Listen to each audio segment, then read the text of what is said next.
جی ہاں، دسمبر آ گیا ہے اور ساتھ ہی دسمبری شاعری کا طوفان بھی آ گیا ہے۔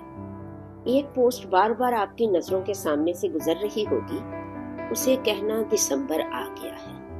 اب کسے کہنا ہے یہ پتہ نہیں چل رہا۔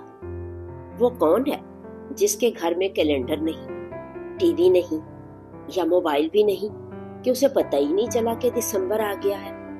اگر موبائل ہوتا تو کم از کم شاعر اسے فون کر کے خود بتا دیتا کہ بھائی دسمبر آ گیا ہے۔ یہ بھی ہو سکتا ہے کہ اس نے شاعر سے کچھ قرضہ لیا ہو اور دسمبر میں واپس کرنے کا وعدہ ہو، اور پھر وہ روپوش ہو گیا۔ اب شاعر ہر ایک سے کہہ رہا ہے کہ بھائی جہاں کہیں نظر آئے اسے کہنا دسمبر آ گیا ہے۔